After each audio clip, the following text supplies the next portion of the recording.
마음의 품은 소원이 인생의 결과를 바꾸게 됩니다. 마음의 품은 소원이요.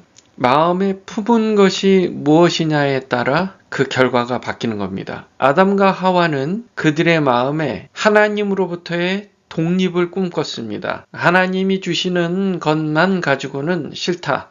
내가 한번 내 뜻대로 만들어서 살아보겠다. 그렇게 소원을 품었더니 실제로 그렇게 됐습니다. 하나님으로부터 분리됐습니다. 하나님을 떠났습니다. 그래서 아담은 자기가 일을 해서 그 수고의 대가만을 얻으며 살게 되었고요. 사람은 마음에 품는 대로 그것을 얻게 되어 있습니다. 자, 여러분은 마음에 무엇을 품고 있습니까? 하나님의 영원한 나라를 품으시기 바랍니다. 그러면 하나님의 영원한 나라, 즉 하나님과 영원히 함께 살게 될 것입니다. 그런데 마음에 이 세상에 썩어질 것을 품고 산다면 여러분은 이 세상에 썩어질 것을 얻으며 결국 그 모든 얻은 것들이 다 썩어져서 없어짐으로 절망과 허무의 결과를 맞이하게 되는 것입니다. 로마서 2장 1절에서 16절에 사도 바울이 그 이야기를 하고 있는 것입니다. 그러므로 남을 판단하는 사람아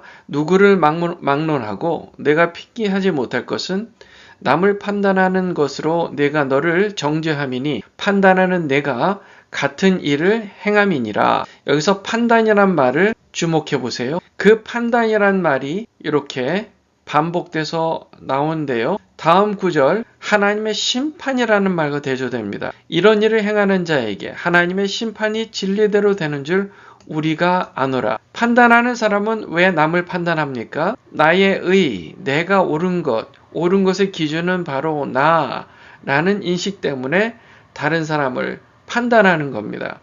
다른 사람을 판단하는 그 판단으로 하나님께서 심판의 근거를 삼겠다는 것입니다. 하나님의 심판의 근거는 진리입니다. 생명의 진리, 옳고 그름의 기준, 하나님의 공의, 그거대로 심판을 하는데 사람은 다른 사람을 판단함으로써 하나님의 공의의 기준을 버리고 자기의 판단 기준을 가지고 다른 사람에게 잣대를 대고 옳고 그름을 자기 기준대로 결정하는 거예요. 교만한 것이죠. 교만은 패망의 앞잡이라고 그렇게 얘기를 하고 있습니다. 이런 일을 행하는 자를 판단하고도 같은 일을 행하는 사람아 내가 하나님의 심판을 피할 줄로 생각하느냐? 우리가 집에서 사용하는 자가 있습니다. 자. 보통 줄자를 사용해서 길이를 잽니다. 나무를 자를 때 목수들이 그 줄자를 사용해서 나무를 자릅니다. 근데 나무를 자를 때요, 이 전문가들은요, 정확하게 자를 곳을 연필로 표시를 합니다. 그리고 그 다음에 그 자르는 톱이 있어요. 톱날의 넓이가 있습니다. 톱날의 넓이는 그 톱날이 나무에 들어갔을 때 그 나무가 없어지는 넓이에요. 그것까지도 계산해서 정확하게 계산을 해서 또 한 번 연필로 그 톱날 길이만큼 줄을 긋습니다. 제가 예전에 나무를 잘라서 이제 벽을 세우기 위해서 공사를 한 적이 있습니다. 그런데 긴 나무를 잘라서 사용하잖아요. 그런데 이상하게 이 나무를 자르는데 원래 길이를 재서 3등분을 해야 되니까 원래 길이를 재서 그 줄을 연필로 표시를 이렇게 했습니다. 몇 인치 표시하고 몇 인치 표시하고. 그런데 잘라놓고 그것을 사용하려고 하니까 이상하게 조금씩 나무가 짧은 거예요. 나무가 짧아요. 그래서 가만 보니까 이게 왜 짧은가? 분명히 길이를 정확하게 줄자로 대고 잘랐는데 왜 짧은가 하고 생각했더니요. 이 톱이 나무를 자를 때 그 톱날의 넓이만큼의 나무가 그게 없어지는 거예요. 자를 때 그게 잘라져서 없어지는 거예요. 그러니까 요만큼씩의 오차가 나는 거예요. 그래서 그 다음부터는요. 정확하게 치수를 잰 나무를 자르잖아요. 그리고 그 정확하게 잰 나무를 잘라야 할 다른 나무에 정확하게 대고 그 끝부분에 대고 연필로 이렇게 긋고 자른 겁니다.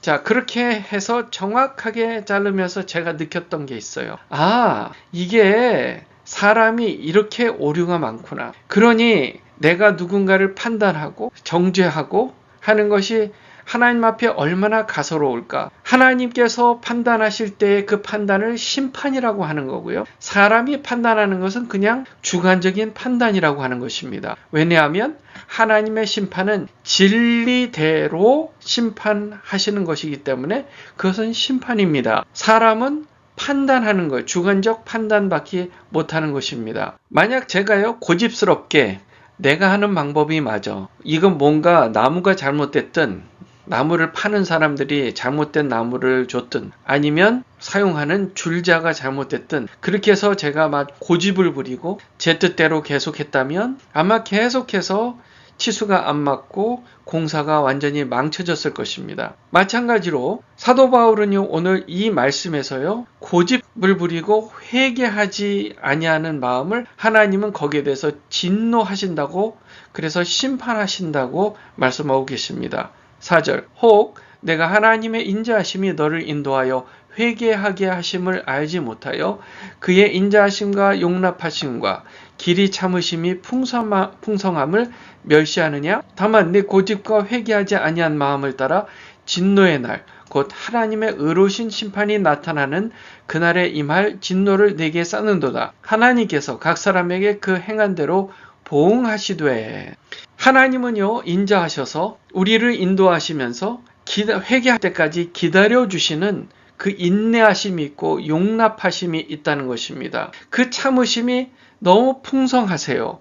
그런데 봐준 것 같아서, 그거를 참아주는 것 같아서, 아이고 하나님은 뭐 무시해도 돼 하고 멸시할 수 있다는 것입니다. 하나님을 멸시하는 이유는 뭐냐 하면 이 세상에 썩어질 것을 구하고 썩어질 것을 하나님인 것처럼 섬기기 때문입니다. 우리가요, 생각해 보세요.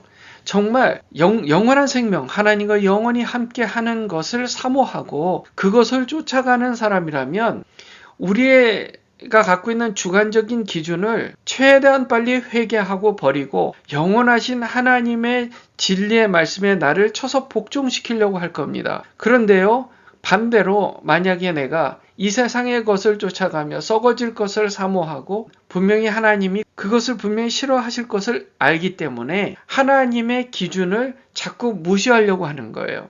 회개하지 않는 겁니다. 고집을 부리는 겁니다.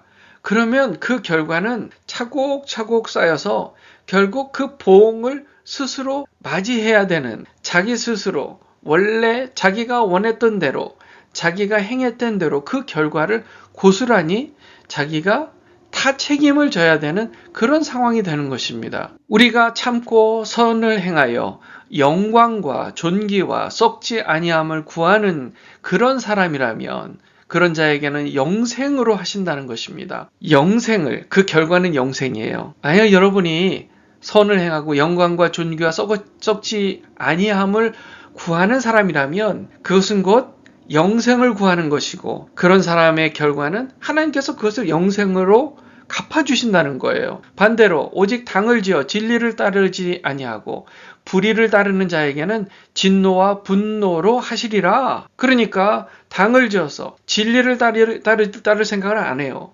불의를 따라요. 왜요? 썩을 것, 이 세상의 것을 사랑하기 때문에 하나님의 기준에 관심이 없어요. 내 마음대로 하는 게 즐겁고 재밌으니까 그렇게 하는 사람들과 함께 당을 짓는 거예요.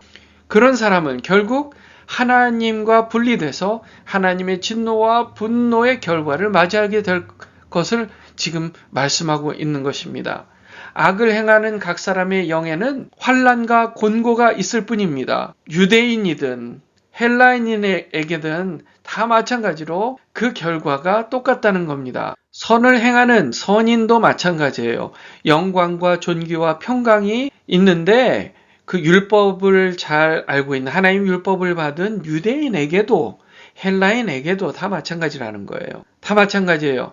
선을 행하는 자, 즉 하나님의 기준을 따르기를 사모하는 사람들에게는 그 결과가 영생, 하나님의 영광과 존귀와 평강이 영원토록 있을 것이다 하는 겁니다. 이는 하나님께서 외모로 사람을 취하지 않는다는 거예요. 신분이 뭐든 간에 상관없이, 그리고 겉모양이 어떻든 상관없이, 겉으로 보여지는 게 어떻든 상관없이 하나님은 그것을 외모로 사람을 취하지 않고 그 사람 마음에 과연 무엇을 사모하고 무엇을 따라 행하는 인생인지 그 사람의 태도, 마음의 방향을 보고 하나님은 거기에 따라 심판하신다는 겁니다. 무릇 율법이 없이 범죄한 자는 율법이 없이 망하고 율법이 있고 범죄하는 자는 율법으로 말미암아 심판을 받을 것이라는 것입니다. 헬라에는 율법이 없었어요. 그러니까 율법이 없이 악을 행하면, 율법이 없이 양심에 따르지 않으면 그것도 심판의 대상이라는 거고, 율법이 있는 사람은 율법으로 말미암아 그 기준으로 심판의 대상이 된다는 것입니다. 율법이 있든 없든 중요한 것은 하나님의 진리의 말씀, 나한테 옳고 그름의 기준이 있는 게 아니라 하나님께 있지 라고 생각하는 사람은, 그리고 그것을 진짜 삶에 행하는 사람은 의롭다, 너희는 의롭다 라는 그런 말을 들을 것이다 라는 거예요. 우리 믿는 사람들은 어때요? 예수 믿고 구원받은 사람들은요, 우리의 기준은 예수님이에요. 예수님께서 하신 말씀이에요. 그 말씀에 따라 행하는 사람이 의로운 사람입니다. 그러면 행위로 구원을 받는 거예요? 아니에요. 예수님을 믿고 거듭난 사람은 자연스럽게 예수님이 원하시는 일을 하고 싶은 마음이 생긴다는 거예요. 왜요? 거듭난 사람 마음 안에는 성령님이 함께 계시니까요. 14절에 율법 없는 이방인의 본성으로 율법의 일을 행할 때에는 이 사람은 율법이 없어도 자기가 자기에게 율법이 된다. 이런 이들은 그 양심이 증거가 되어 그 생각들이 서로 혹은 고발하며 혹은 변명하며 그 마음에 새긴 율법의 행위를 나타내느니라. 그러니까 우리 안에 양심이라는 게 있습니다. 우리는 이방인으로서 율법을 받았던 유대인들과 달리 우리는 이방인으로서 우리의 기준이 되는 것은 양심이에요. 곧 나의 복음에 이른 바와 같이 하나님이 예수 그리스도로 말미암아 사람들의 은밀한 것을 심판하시는 그날이라. 심판하시는 그날이라. 우리가 이 땅에 살아가며 정말 내 마음속에 하나님 외모로 보시지 않아요. 내 마음속에 무엇을 원하고 무엇을 따라 무엇을 구하며 사느냐가 중요한 거예요. 구하는 대로 얻는 것입니다. 선인은 썩지 않을 영광을 구하니 그 결과 영생을 얻는 것이고요. 악인은 썩을 것을 따르니 영원한 허무와 절망을 얻을 것입니다. 왜요?